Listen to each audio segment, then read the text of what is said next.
bienvenidos a más una clase de español. Soy Adriana Pires, professora da Rede Estadual de Ensino do Rio de Janeiro. Vamos empezar a classe de hoje com um vídeo. A ver.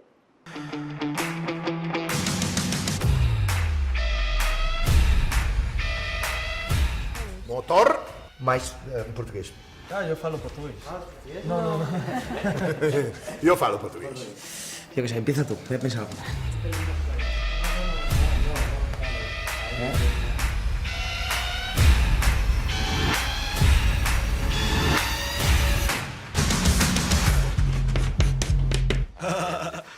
Eu pensava que era impossível melhorar a história.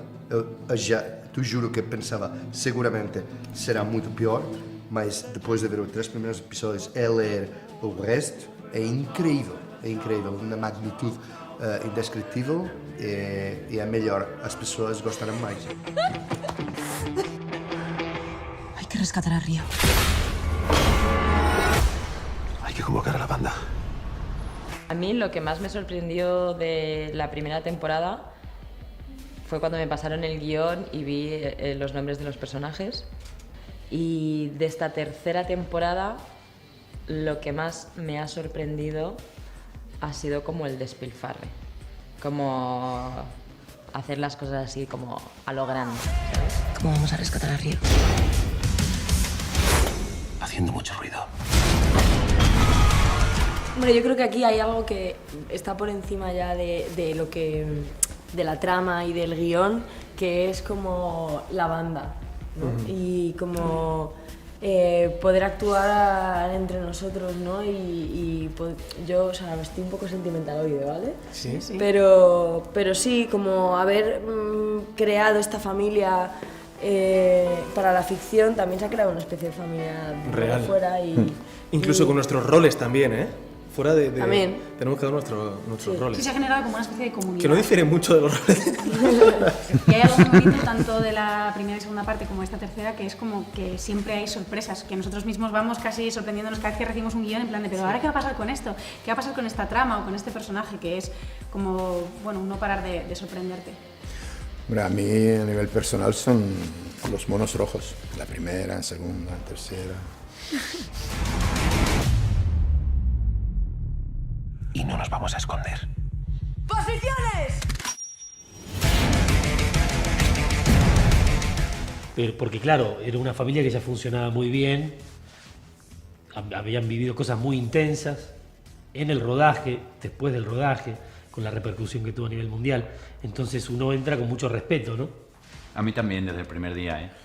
Y mira que las secuencias que teníamos estábamos enfrentados, ¿eh? Había muy poca amabilidad y éramos pocos amigos, ¿no? Los personajes, pero aún así pues, en casa.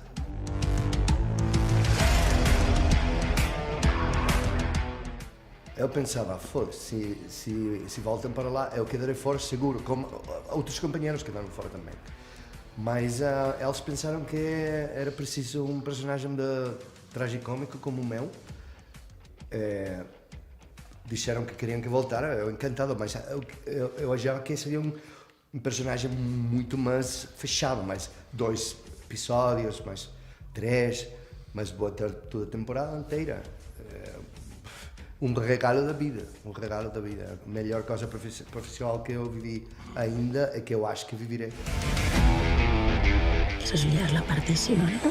Nunca se ha liado tan parda.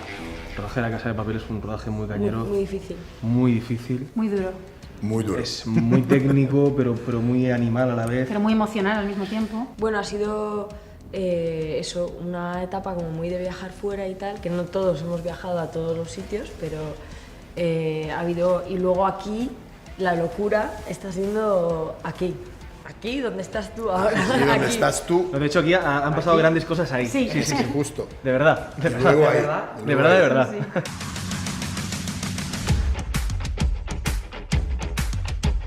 Y de esta tercera temporada estoy de acuerdo contigo, o sea, lo que más me ha fascinado es este Todo despiporre como, de como todo lo que grande, hay. ¿no? Sí, Sí, sí, es todo como... También diré los sitios donde hemos rodado, los exteriores. Por eso, o sea, yo creo que eso entra dentro de eso, Claro. pues eso, De repente esas playas paradisíacas y muchas otras cosas que está a punto de decir que no puedo. ¿Vamos? ¿Ahora? No puedo. ¿Tiene un vuelo? No, estamos aquí atracando. No podemos. Hay un montón de policía Estamos controlando la haciendo- zona. esto está- Ahí fuera una Tenemos que salir montaña con increíble. pasando Después. tanques y todo. No puede ser aquí también. No, tú ahora estás secuestrado. Sí, ponte el mono rojo. Venga. Rodillas, por favor, de rodillas. No. Ah, com certeza gostaram, não? Pero que tem a ver? Todo, pois a aula de hoje é sobre o gênero textual entrevista. E tu, já has assistido a uma entrevista em nosso idioma? Creio que sim. Mas imaginava que a entrevista é um gênero textual? Pois bem, vamos compreender melhor esse gênero? La entrevista é um dos gêneros textuais com função geralmente informativa, oral, como a que acabamos de assistir. Tipicamente, pois estamos acostumados a presenciar pessoas concedendo entrevistas aos veículos de comunicação, ora apresentados pela rádio ou pela televisão, de forma presencial, ou seja, ao vivo. Pero há entrevistas que são transcritas para a linguagem escrita, como é o caso da ocorrência em jornais impressos ou revistas. Mirem o exemplo. A criança nunca muda, diz Iraldo. Leia a entrevista. Fui um menino feliz. Meus pais eram muito simples, mas me passaram a sensação de que estavam cuidando todos os dias para que seus filhos fossem dormir felizes. Eu, por exemplo, podia desenhar em tudo quanto era parede, papel, livro ou móvel que achasse pela frente. Minha mãe brincava conosco como se fosse uma criança. As crianças de hoje mudaram em relação às daquela época? Desde o menino Jesus, as crianças são as mesmas, sofrem e se sentem felizes pelas mesmíssimas razões. O que mudou foi seu entorno. Quem soltava papagaio, hoje quer voar de asa delta. Quem montava um rádio, domina a internet. Quem rodava peão, joga no computador. O que se pode esperar do musical? O que ele tem de diferente é o seu alto nível profissional. O maluquinho já virou tudo: HQ, tira de jornal, peça de teatro, balé, cinema, séries de TV e até ópera. Só faltava fazer o musical, né? E aí, o que acharam? Esse gênero se caracteriza pela alternância de perguntas e respostas, como acabamos de ver, como se fosse um jogo de ping-pong. Reproduz tão fielmente quanto possível uma conversa entre entrevistador, quem faz as perguntas, e entrevistado, quem as responde. Nesse exemplo, quem é o entrevistador? Esto, foi Linha. E o entrevistado? Muito bem, nosso queridíssimo Ziraldo, muito conhecido pela obra O Menino Maluquinho. Qual o objetivo da entrevista? Está correto. Informar sobre o musical do livro, vale? Viu como esse gênero é muito importante? Pois proporciona conhecimento, a formação de opinião e posicionamento crítico da sociedade, uma vez que propõe um debate sobre determinado tema, onde o discurso direto é a sua principal característica. Pero, profe, o que é um discurso direto? Tranquilo, anotem aí. Discurso direto é a reprodução fidedigna da fala do entrevistado.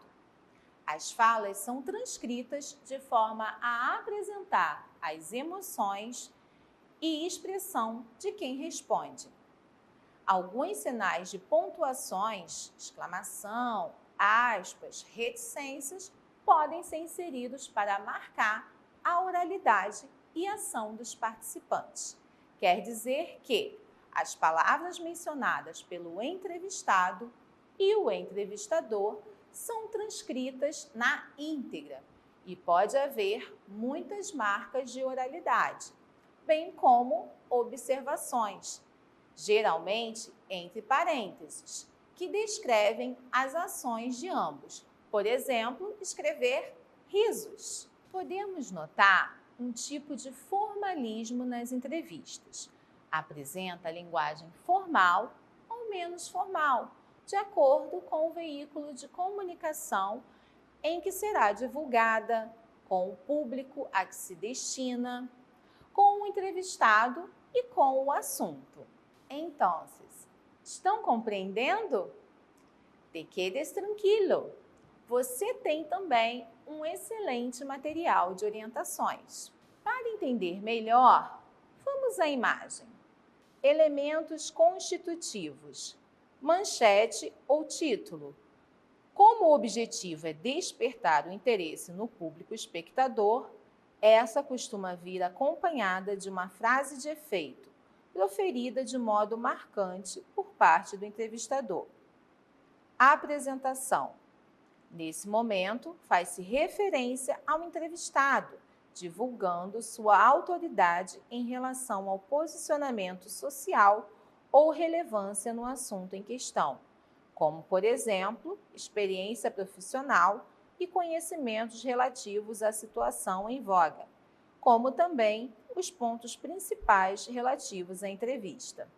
Perguntas e respostas. Trata-se do discurso propriamente dito, em que perguntas e respostas são proferidas consoante ao assunto abordado. Em meio a essa interação, há um controle por parte do entrevistador para demarcar o momento da atuação dos participantes. Agora que já aprendemos o que é o gênero entrevista, para que serve e como é constituído, que tal pormos tudo em prática? A B. Escolha um tema do seu interesse e elabore inicialmente 5 perguntas. Decida quem será o entrevistado. Pode ser um familiar ou algum amigo, pero se escolher um amigo, neste momento, faça por meio de uma rede social ou por telefone. Grave toda a entrevista, pois será a sua base na hora de transcrevê-la. No olvides, a transcrição deve ser fiel à entrevista. Fácil, ¿no? E já está. Nos quedamos por aqui. Adiós.